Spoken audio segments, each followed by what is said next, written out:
Avant de quitter ce monde, le Seigneur Jésus, avant de monter au ciel, bien sûr, le Seigneur Jésus a fait une déclaration importante à ses disciples.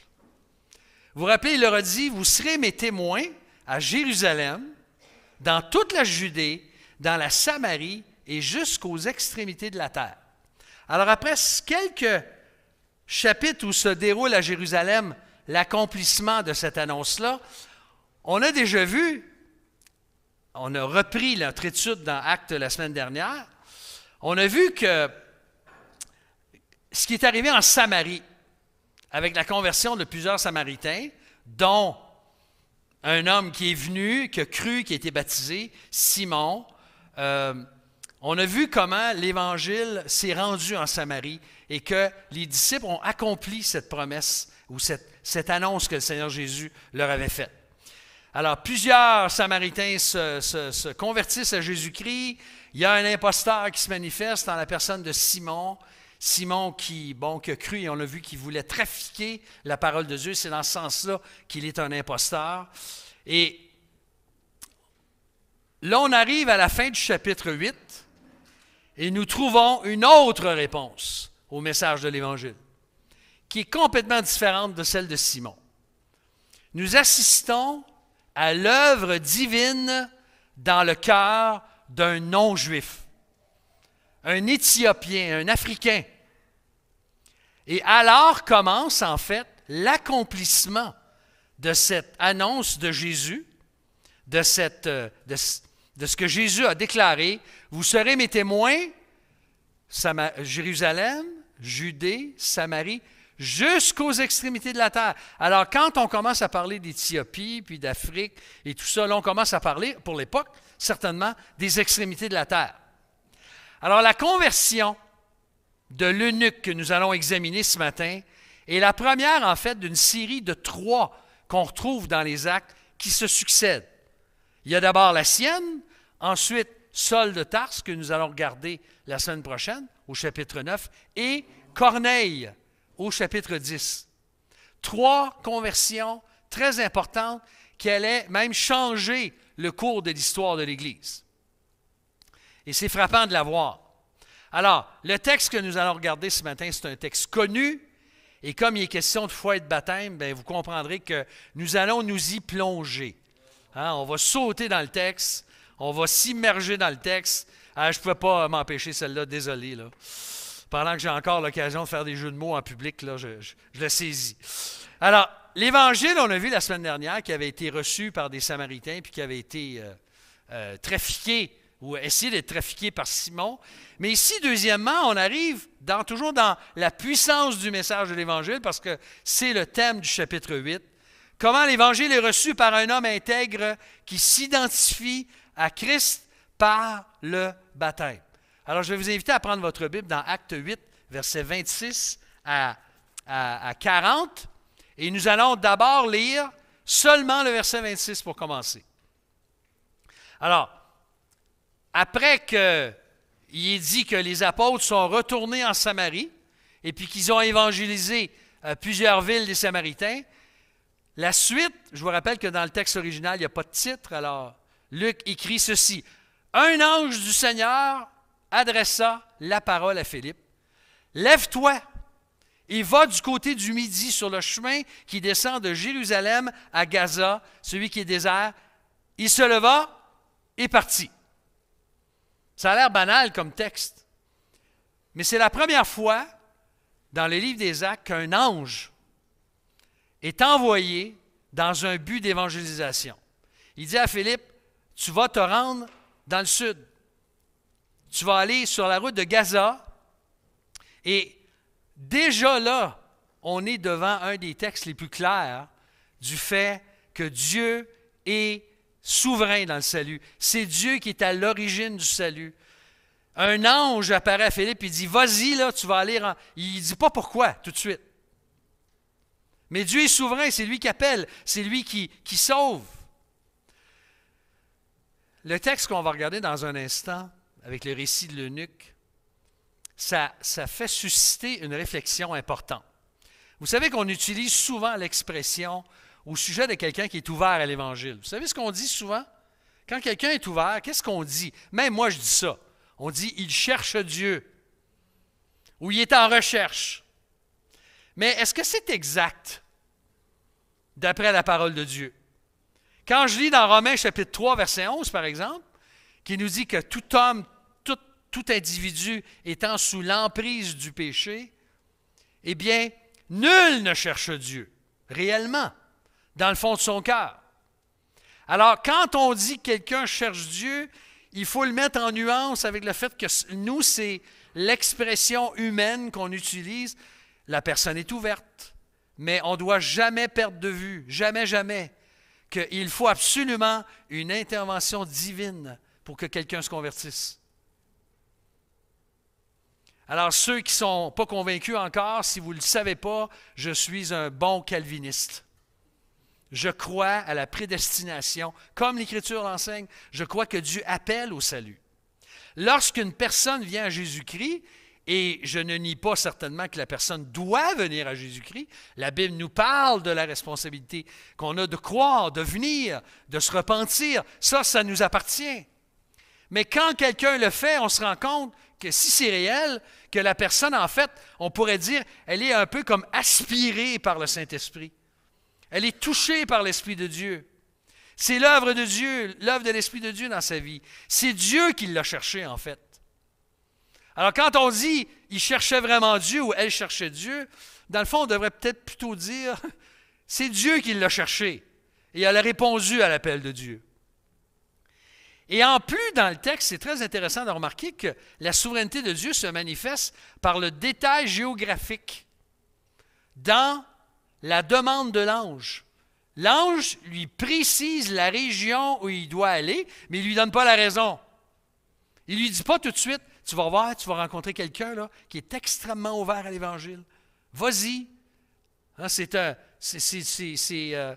du beurre dans le poêle qui t'attend. Là. Non, non, il ne lui dit pas ça tout de suite. Il lui dit d'aller au sud. Je vous rappelle qu'il est en Samarie, il est en haut, il est plus au nord de Jérusalem. Et comme j'écoutais un prédicateur cette semaine qui enseignait sur ce texte-là, puis il disait, nous sommes dans un lieu improbable, sur une route improbable, et même un temps improbable de la journée. Le côté du midi, ça veut dire le sud. Le chemin entre Jérusalem et Gaza, c'était un lieu désertique.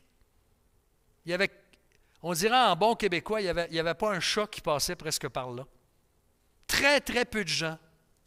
Très peu de gens. Une route très peu fréquentée. Les gens voyageaient, quand ils allaient, ils prenaient souvent une autre route qui était plus fréquentée, mais celle-ci semble beaucoup moins fréquentée.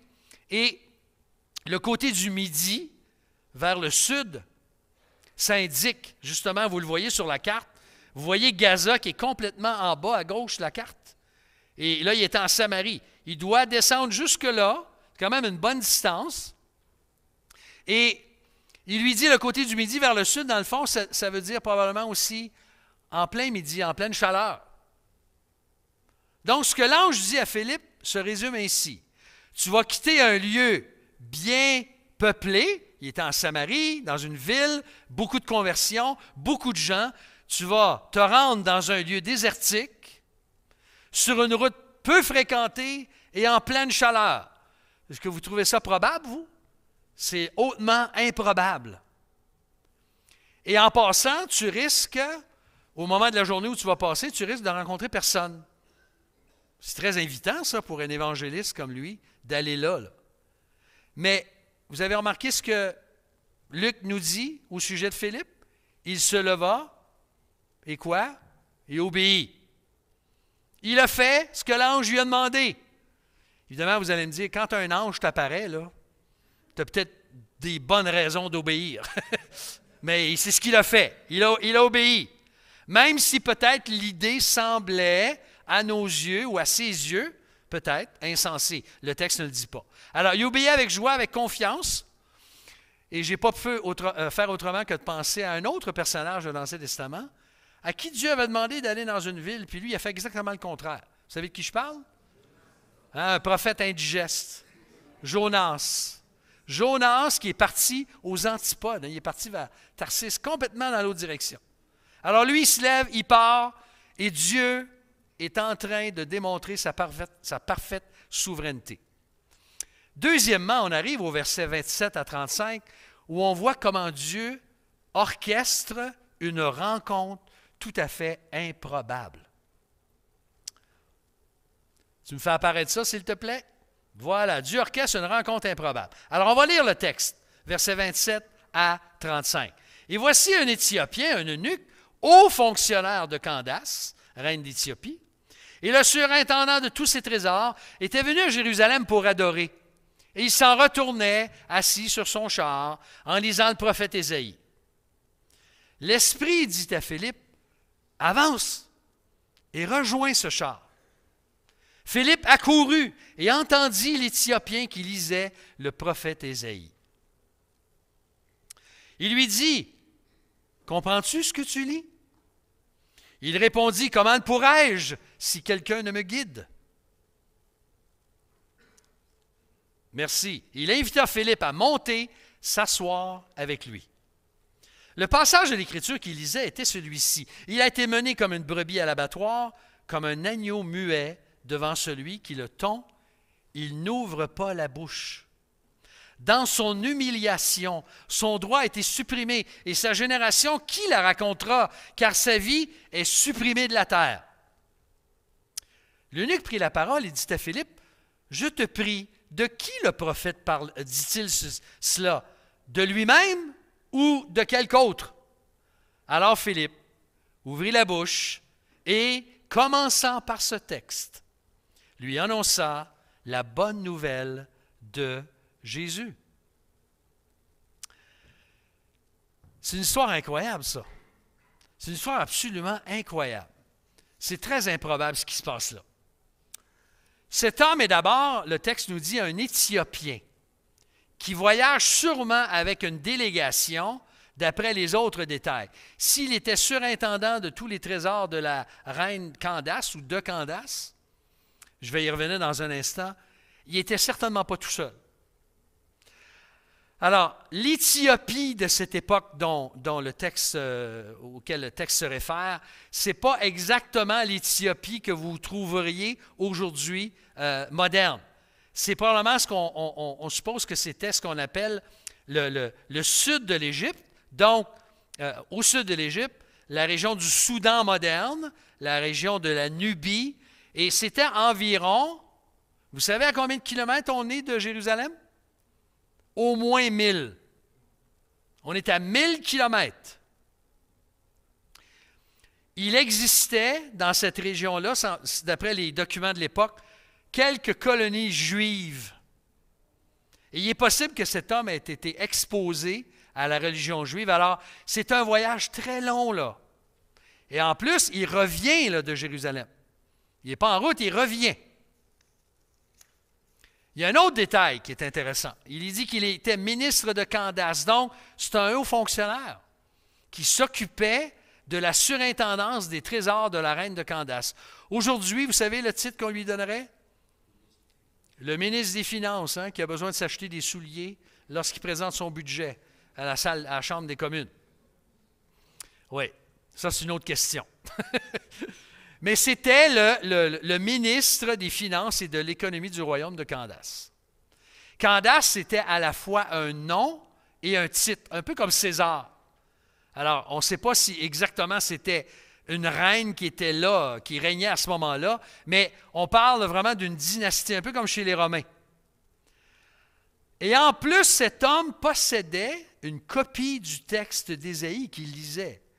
Ça voulait dire quoi, ça? Ça voulait dire exactement, ça voulait dire qu'il y avait de l'argent pour pouvoir se procurer ceci. Et de plus, c'était un eunuque. Je ne vous ferai pas un dessin, mais un eunuque, ça veut dire quelqu'un qui était castré. Souvent, les mâles eunuques occupaient des postes importants, haut placés, de confiance dans les cours orientales, parce qu'ils savaient très bien qu'ils pouvaient vraiment protéger la reine et que la reine n'était pas en danger avec eux. Tu sais, vous allez me dire, mais pourquoi est-ce que l'auteur prend la peine de nous donner ce détail-là? Ça me rappelle mon épouse, des fois, je raconte quelque chose, puis elle me dit en anglais, « too much information ». Trop d'informations. Est-ce que c'est trop d'informations que l'auteur nous dise qu'il était un eunuque? Bien, vous allez voir la suite. Parce que qu'est-ce qu'il est venu faire selon le texte? Il est venu adorer à Jérusalem. Il s'en revenait d'un voyage où il est allé adorer à Jérusalem. Et selon Deutéronome 23, verset 1, il était interdit à un eunuque d'entrer dans le temple. Je ne sais pas si vous saviez ça. Il ne pouvait pas intégrer l'assemblée de l'Éternel. Alors nous sommes en présence d'un homme attiré par le Dieu d'Israël, ayant une crainte de Dieu, qui a fait plus de 1000 kilomètres, un voyage de plusieurs semaines pour aller adorer un Dieu sans avoir accès au lieu principal où il est adoré. Le moyen principal d'adoration, il ne pouvait même pas y entrer. Tout ce qu'il pouvait faire, c'est de rester probablement de loin puis de regarder les gens rentrer dans le temple, sortir du temple. Alors, on peut supposer, encore là, on ne peut pas tomber dans trop de suppositions, mais on peut certainement supposer qu'il avait accepté le judaïsme et qu'il soit à Jérusalem, à l'occasion peut-être d'une des grandes fêtes annuelles. Il était venu, il cherchait. Il cherchait. Mais on voit que Dieu cherchait, surtout. Il ne pouvait même pas devenir un vrai prosélyte aux yeux de la loi juive, parce qu'il était mutilé, parce qu'il était un eunuque. Alors, si vous voulez savoir pourquoi c'est mentionné, là, je pense que c'est pourquoi. C'est la raison pour laquelle on a cette information-là. Et pourtant, il s'est senti poussé à voyager pendant des semaines. On parle de semaines de voyage, là, 1000 kilomètres, pour voir Jérusalem et son temple sans pouvoir y entrer, mais se contenter de rester à l'extérieur. Et après un séjour dont nous ignorons la durée, on ne sait pas combien de temps il a été là, il repart et rentre chez lui. Je ne peux pas faire autrement que de penser, est-ce que j'aurais eu, moi, la même attitude que cet homme? Est-ce que j'aurais eu la même quête, la même recherche, le même désir d'adorer Dieu et de le chercher si j'avais été à la place de cet eunuque? Est-ce que toi et moi, on aurait eu la tentation de dire, qui est ce Dieu qui m'exclut à Jérusalem de l'entrée dans le temple? Qui est ce Dieu? Après tout, je suis ministre. Je suis un homme important. Il n'a pas eu accès au temple, mais pourtant, qu'est-ce qu'il fait en revenant? Il est en train de lire une partie d'Ésaïe. Et on se rend compte qu'il lit Ésaïe, pas n'importe quoi, Ésaïe 53. Alors, il est évident que l'Esprit de Dieu l'attire. On ne peut pas expliquer ça autrement. L'Esprit de Dieu attire, fait son œuvre divine dans son cœur. Il semble assoiffé de vérité. Et au verset 29, l'Esprit pousse directement Philippe à s'avancer et à aller rejoindre l'eunuque, même s'il est pour lui un parfait inconnu. Il ne connaît pas, là. Et là, il entend l'eunuque lire à haute voix, ce qui était une pratique courante à l'époque, de lire à haute voix. Il lit une section du prophète Ésaïe. Et qu'on l'a lu il y a un instant. Et là, Philippe est assez direct en lui demandant, je ne pourrais pas dire qu'il est impertinent, mais il lui demande, comprends-tu ce que tu lis? Il l'entend lire. C'est une question importante parce que l'eunuque veut certainement saisir ce qu'Ésaïe annonce dans son livre, mais il ne comprend pas. Lui, pourtant, un homme de sa stature, s'il était ministre, là, surintendant de tous ses trésors, ce n'était pas un deux de pique, comme on dit en bon québécois. C'est un homme intelligent, doué, certainement très brillant. Et pourtant, il ne comprenait pas ce qu'il lisait dans Ésaïe 53. Vous avez remarqué comment nous sommes environnés au travail, nos voisins, des gens qu'on connaît dans nos familles, des gens très intelligents, très doués, des gens habiles. Moi, je n'en revenais pas quand j'ai fait mon séjour à l'hôpital involontaire à l'automne, puis je voyais l'habileté du personnel de cardiologie. Je me disais, mon ami, je remerciais Dieu pour les gens doués qu'on a, les gens passionnés même qu'on a. qui travaillent dans un domaine souvent difficile, ingrat, qui passe inaperçu. Ce sont des gens extrêmement doués. Mais est-ce que ça veut dire qu'ils comprennent l'Écriture, ça? Pas nécessairement, n'est-ce pas? Il y a combien de gens doués autour de nous n'ont pas saisi encore le merveilleux sens de l'Évangile? Alors, je pense que toutes les dames vont être d'accord de dire que tout homme devrait poser la question suivante. Comment le pourrais-je si quelqu'un ne me guide? Hein, les femmes aiment ça, dire que les hommes, ils n'aiment pas ça, demander. Ça, c'est avant l'invention des GPS, là. Voir si mon mari va demander à quelqu'un sa route. Hein, comment est-ce que je pourrais si quelqu'un ne me guide? C'est une phrase qu'on n'a pas tendance trop, les hommes, à dire. Et même avec les choses spirituelles. T'es-tu déjà demandé que si, peut-être que tu n'as pas compris certaines choses, il suffirait peut-être juste de demander à quelqu'un qui te l'expliquerait, qui te guiderait dans ta compréhension? C'est possible. Mais en tout cas, cet eunuque-là, lui, il a soif d'apprendre par sa réponse. Il est intéressant de remarquer qu'il y a des gens dans notre monde, il y a des gens qui viennent au Seigneur Jésus, qui se convertissent, qui ont eu à peu près aucune explication. N'est-ce pas? Mais ce n'est pas une norme. La plupart des gens ont besoin d'entendre le message de l'Évangile et ils ont besoin de l'entendre plusieurs fois, puis ils ont besoin qu'on leur explique le message de l'Évangile. C'est normal. Hein? Les gens sont en colère contre Dieu, ne sont pas en relation avec Dieu, ils ne comprennent pas, ils n'ont pas l'Esprit de Dieu encore, et tant qu'on n'a pas l'Esprit de Dieu, on ne peut pas comprendre l'Écriture. Alors, si vous avez partagé votre foi à quelqu'un dans le passé, vous avez peut-être rêvé un jour de rencontrer quelqu'un aussi bien disposé que l'eunuque, n'est-ce pas? Quelqu'un qui vient te voir et dit « Hey, j'aimerais ça comprendre l'Écriture. Pourrais-tu me l'expliquer? » Il y a une sœur ici ce matin, et je sais qu'elle est ici en partie parce que nous avons les funérailles de M. Destin. C'est notre sœur Aline Lavoie. Aline, j'oublierai jamais. Je ne me souviens pas de tous les détails. Aline, tu pourras me les rappeler, là, mais je ne te demanderai pas de les partager parce qu'il faut qu'on finisse à 11h30. Je suis taquin ici. Là. Je connais Aline. Elle aime parler comme moi. Mais Aline, elle est là-bas, là. Aline, elle m'a téléphoné, je ne sais pas comment, je ne me rappelle plus exactement comment ce qui s'est passé, mais je me souviens encore très bien de la scène. Elle est assise dans mon bureau sur la rue Jeanne d'Arc en 1997, 16? 96, je n'étais pas loin. Et puis, Aline m'a demandé comment est-ce qu'on fait pour avoir l'assurance de la vie éternelle. Je n'ai pas eu souvent ça, des gens qui m'ont appelé puis qui m'ont demandé, je peux-tu te rencontrer? J'aimerais ça savoir comment je peux avoir l'assurance de la vie éternelle. Elle avait fait des études avec les témoins de Jéhovah. Dieu la cherchait, c'est évident, et elle s'est convertie. Mais je dois vous dire, je n'en ai pas vu beaucoup comme ça dans mon ministère, de gens qui étaient des fruits mûrs, j'avais quasiment rien à dire, presque, à peu près comme Philippe ici avec l'eunuque. Alors, il est dit que, bon, là, Philippe lui parle, et puis il lui avait dit, c'est-à-dire, l'Esprit de Dieu lui dit, avance-toi, tu vas écouter, il entend lire la parole. Et là, il est dit que Philippe l'invita à monter, à s'asseoir avec lui.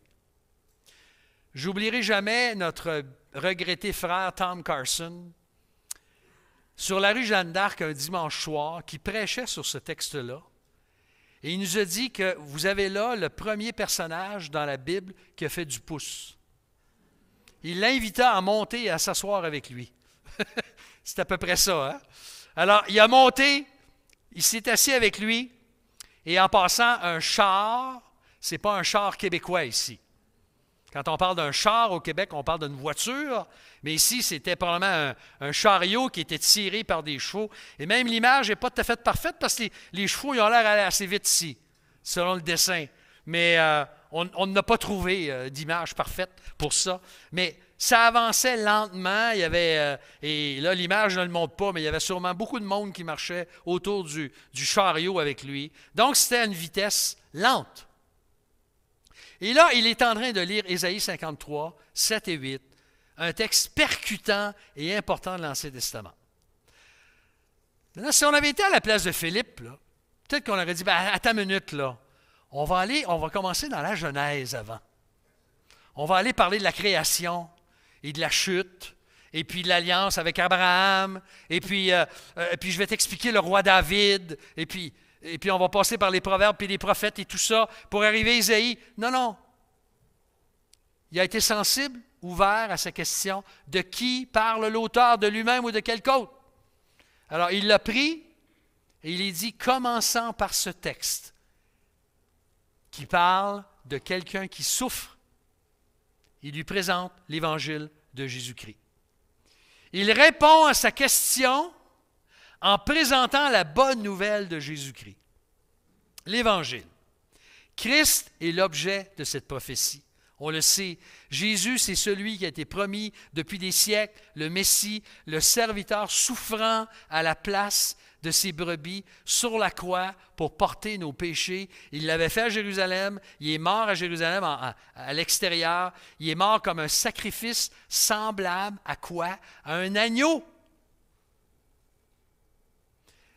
Mais on n'a aucun détail sur ce que Philippe lui a expliqué. Il est simplement dit que, commençant par ce texte, il lui a expliqué l'Évangile. Alors, je peux très bien imaginer Philippe qui a utilisé d'autres textes et puis qui a répondu à d'autres questions de la part de l'eunuque. Et là, nous arrivons troisièmement et finalement au verset 36 à 40, où Dieu conduit l'eunuque à être baptisé et à Philippe à poursuivre son ministère. Comme ils continuaient leur chemin, verset 36, ils arrivèrent à un point d'eau. Et l'eunuque dit, « Voici de l'eau. Qu'est-ce qui m'empêche d'être baptisé? » Philippe dit, « Si tu crois de tout ton cœur, cela est possible. » L'eunuque répondit, « Je crois que Jésus-Christ est le Fils de Dieu. » Il ordonna d'arrêter le char. Tous deux descendirent dans l'eau, Philippe ainsi que l'eunuque, et il le baptisa. Quand il fut remonté hors de l'eau, l'Esprit du Seigneur enleva Philippe, et l'eunuque ne le vit plus, alors que joyeux, il poursuivait son chemin.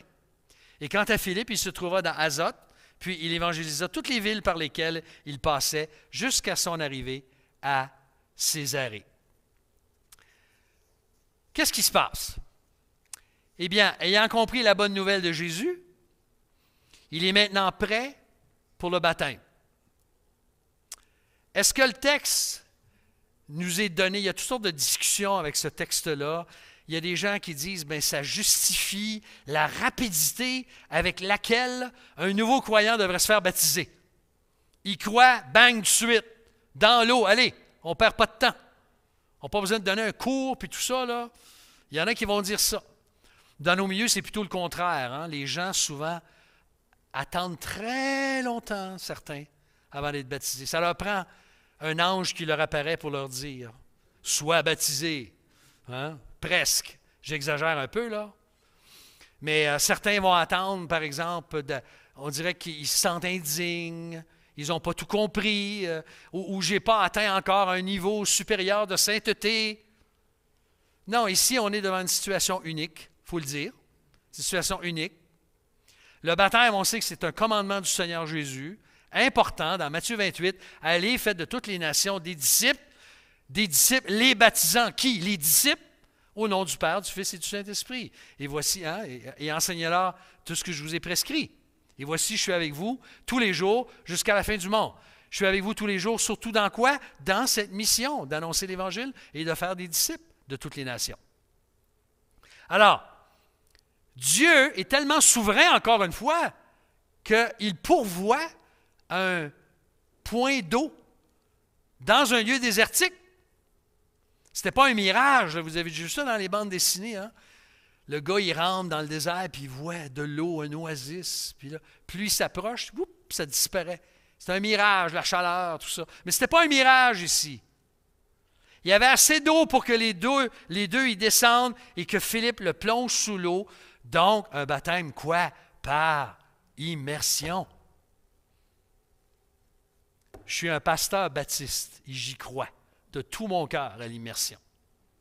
Je crois que le baptême doit être pratiqué par l'immersion parce qu'il symbolise la nouvelle vie qu'on a en Jésus-Christ, la mort, l'ensevelissement et la résurrection de Christ et mon identification à lui. Juste, je vais, pour ceux qui aiment les détails, au verset 37. Si vous avez une colombe, le verset 37 est entre des petits crochets.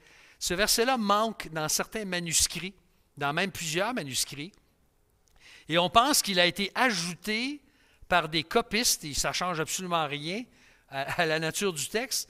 D'ailleurs, ça vient plutôt le renforcer. Il est possible que des copistes croyaient que l'eunuque a dû être baptisé en confessant sa foi. Donc, se sont sentis obligés peut-être d'ajouter ce verset-là. On n'est pas sûr de ça. Mais en tout cas, quand vous lisez, il n'y a rien de contraire à l'Écriture. Je crois, que Jésus-Christ est le Fils de Dieu. Philippe lui dit, si tu crois de tout ton cœur, cela est possible. Il répondit, je crois que Jésus-Christ est le Fils de Dieu. Et on se base sur ce texte-là et bien d'autres pour dire, lorsqu'on a un baptême par immersion, qu'on demande à la personne, est-ce que tu crois que Jésus-Christ est le Fils de Dieu, qu'il est mort sur la croix pour tes péchés, qu'il a été enseveli et qu'il est ressuscité des morts le troisième jour selon les Écritures? Oui, je le crois. C'est sur la confession de foi des gens qu'on les baptise. Et leur demande, c'est lui qui le demande ici. Philippe, je suis sûr qu'il n'a pas insisté, il a peut-être expliqué l'Écriture avant, mais on voit, comme ici, même si c'est une situation unique, que c'est le signe extérieur de notre foi en Jésus-Christ. Notre identification à sa mort, son ensevelissement et sa nouvelle vie en Jésus-Christ. Il faut retenir aussi que c'est suivant sa demande qu'il est baptisé. Et je suis à peu près sûr que Philippe a dû lui expliquer en quoi consistait le baptême. Parce que kilomètre après kilomètre qu'il marchait, il lisait les Écritures, il a expliqué les Écritures, il a répondu probablement à d'autres questions. C'est une situation exceptionnelle. Parce que normalement, dans le Nouveau Testament, il y en a qui vont dire, « Ah ben moi, je vais me faire baptiser dans mon bain chez nous tout seul, ou avec quelqu'un. » J'ai déjà entendu ça. C'est privé le baptême. Regarde l'eunuque. Je vous rappelle qu'il y avait probablement plusieurs personnes qui l'accompagnaient dans son voyage, premièrement. Et deuxièmement, il n'y avait pas d'église locale proche, puis il n'y avait pas une église locale qui l'attendait à son retour en Éthiopie, là. Il n'y avait peut-être même pas d'église encore. Avec des frères et des sœurs qui allaient lui donner un cours sur qu'est-ce que c'est le baptême et tout ça. On est dans une situation très unique. Mais il n'en demeure pas moins que selon l'enseignement général des Actes, nous voyons les gens venir à Christ, ils croient, ils se repentent, ils sont baptisés. Et ensuite, ils prennent, ça c'est une autre question, ils prennent la coupe, le repas du Seigneur, ensemble. Il y a une chronologie dans l'Écriture. Donc, son expérience de baptême ici est une exception, mais qui peut certainement se répéter. Pensez à des milieux missionnaires, par exemple. Missionnaires annoncent l'Évangile, puis on commence le travail d'évangélisation. Bien, ils ne diront pas, ça prend une église locale dans la ville à 300 km pour que on va marcher ensemble pendant 6 jours pour que tu ailles te faire baptiser là-bas. Non. Il y a des situations qui peuvent être exceptionnelles. Et on en a une ici. Donc, c'est le premier pas d'obéissance en public. En passant, je ne peux pas m'empêcher. Vous avez remarqué que dans notre Église, on ne pratique pas, je ne pratique pas, l'idée qu'à la fin de chaque enseignement, j'invite les gens à s'avancer pour accepter Jésus. Ça, je ne fais pas ça. Premièrement, accepter Jésus, ce n'est pas dans l'Écriture.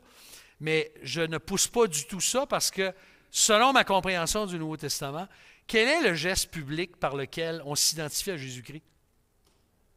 Pardon? C'est le baptême. C'est le baptême. Alors, je ne dis pas que c'est mal que quelqu'un s'avance, puis qu'il veuille croire, puis qu'il veuille recevoir le Seigneur. Il n'y a rien de mal à ça comme tel. Mais j'ai vu trop de gens, et on a vu ça il y a un lointain passé maintenant, il y a plusieurs années. Combien de gens se sont avancés dans des réunions? Ils s'avançaient à toutes les réunions. Donc, ils ont reçu le Seigneur à peu près 25 fois dans leur vie. Il avait besoin d'attention. Des fois, il était émotivement touché, surtout quand le prédicateur insistait. Tu sens ton cœur battre fort.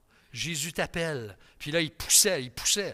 Puis tu te ramasses avec 15-20 personnes en avant qui s'avancent, puis dont la plupart n'ont rien compris.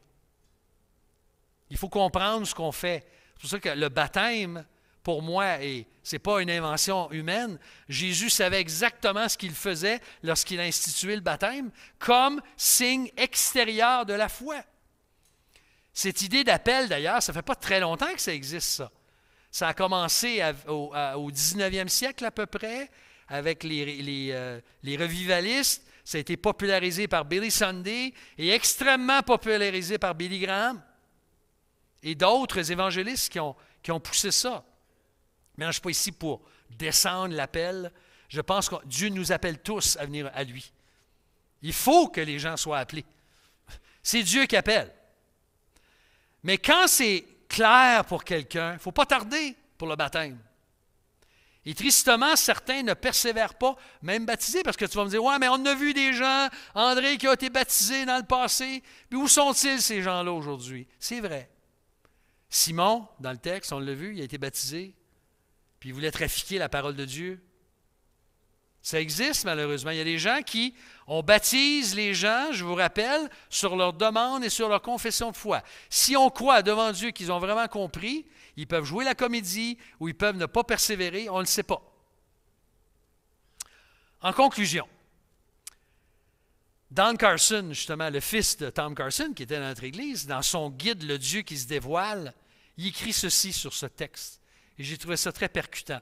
Il dit, nous sommes devant un Africain qui n'était pas juif du tout, un homme suffisamment attaché au judaïsme pour entreprendre un long pèlerinage jusqu'à Jérusalem, tout en sachant qu'il ne serait jamais un prosélyte à part entière, un homme ancré dans les Écritures juives, même sans les comprendre. Croyez-vous à la souveraineté de Dieu dans le salut, vous? C'est clair. C'est clair, c'est là. Qu'est-ce qui lui est arrivé à cet eunuque? On ne le sait pas. On a un indice au 2e siècle avec un père de l'Église qui s'appelait Irénée de Lyon, en 185 après Jésus-Christ. Donc, le siècle suivant, un père d'Église qui a écrit au 2e siècle que Eunuque serait devenu le premier missionnaire en terre païenne, aux extrémités de la terre, probablement à partir de là où il était. Mais encore là, ce n'est pas dans l'Écriture, mais c'est possible. Mais je peux imaginer, par exemple, et je vais vous amener un petit peu plus loin dans Ésaïe, je peux imaginer qu'il a dû continuer la suite du livre lorsque Philippe a été enlevé. Savez-vous que 3 chapitres plus loin, on va lire ensemble ce qui est écrit dans Ésaïe 56, versets 3 à 7. Que l'étranger qui s'attache à l'Éternel ne dise pas « L'Éternel me séparera sûrement de son peuple ». Et que quoi? L'eunuque ne dise pas « Je ne suis qu'un arbre sec ». Car ainsi parle l'Éternel aux eunuques qui garderont mes sabbats, qui choisiront ce qui m'est agréable et qui demeureront fermes dans mon alliance. Je leur donnerai dans ma maison et dans mes murs un monument et un renom préférable à des fils et à des filles. Je dois vous dire que ça fait 45 ans que je lis l'Écriture, je n'avais jamais fait le lien entre ce texte-là et Acte 8. J'ai découvert ça récemment, j'ai dit, où étais-je? Où étais-je? C'est pour vous dire qu'on a continuellement besoin d'apprendre et on apprend en étudiant l'Écriture. Il continue, « Je leur donnerai un nom éternel qui ne sera jamais retranché et les étrangers qui s'attacheront à l'Éternel pour le servir, pour aimer le nom de l'Éternel, pour être ses serviteurs, tous ceux qui garderont le sabbat pour ne pas le profaner et qui demeureront fermes dans mon alliance, je les amènerai sur ma montagne sainte et je les réjouirai dans ma maison de prière. Leurs holocaustes, leurs sacrifices seront agréés sur mon autel, car ma maison sera appelée une maison de prière pour tous les peuples. » Pas pire pour un eunuque qui n'avait pas accès à la maison de Dieu. Voici la promesse que Dieu fait aux eunuques qui se tournent vers lui. Et dans le fond, c'est pour n'importe quel étranger. N'importe qui n'est pas juif, l'Évangile est offert à ceux et celles qui placent leur confiance en Jésus-Christ, en Christ. Et Philippe, lui, qu'est-ce qui lui est arrivé? Eh bien, on a un petit détail. Il est enlevé pour se rendre dans la région des Philistins, plus tard à Césarée, où on va le retrouver dans Acte 21. On va regarder ça l'an prochain, Dieu voulant, dans la 2e partie de la série, avec 4 filles qui prophétisaient, 4 prophétesses. C'est tout ce qu'on sait. Mais il y a une leçon importante, au moins une. Je vais vous en donner 2 si vous voulez, pour terminer. que ce texte nous enseigne, c'est certainement ceci. Il y a peut-être quelqu'un que Dieu va mettre sur ta route, ou qu'il a déjà mis sur ta route, en ce moment, que l'Esprit de Dieu va ramener dans ta pensée quelqu'un qui a besoin d'entendre le message de l'Évangile et que Dieu attire. Quelqu'un qui cherche Dieu, mais que Dieu veut chercher en fait. Et tout ce que Dieu nous demande, c'est d'être disponible, de sacrifier autre chose et de prendre du temps. Souvent, je me rends compte, même avec mes voisins, tout ce que j'ai à faire des fois, c'est de me pointer dehors, prendre ma pelle, quand le Seigneur envoie de la neige, je commence à pelleter, on parle entre voisins. Des fois, tout ce que j'ai à faire, c'est de prendre une petite marche, de marcher, de rencontrer des gens, leur parler. Puis à un moment donné, j'ai eu la joie récemment on a invité nos voisins pour le premier de l'an. Et je me suis dit, là, je les ai eus, ils sont venus chez nous, on a jasé, on a vraiment du bon temps, on s'apprécie. J'ai été leur remettre un calendrier de la bonne semence. Ils l'ont reçu avec joie. Et là c'est Dieu qui travaille. Là. Moi, je n'ai pas de contrôle. Là. Mais moi, je vais prier que ma voisine puis mon voisin, un soir, ça ne file pas. Je vais regarder ça, que c'est que le pasteur là, de l'église du plateau, mon voisin m'a donné. Là. Et puis, il y en a qui m'ont dit qu'il allait le lire. Alors, qui sait? Des fois, c'est juste de prendre une marche, de s'approcher des gens. Alors, rejoignons nos amis et approchons-nous de leur char. C'est une façon figurée de dire, approchons-nous d'eux. Et adaptons le message en présentant Christ à ceux qui sont autour de nous.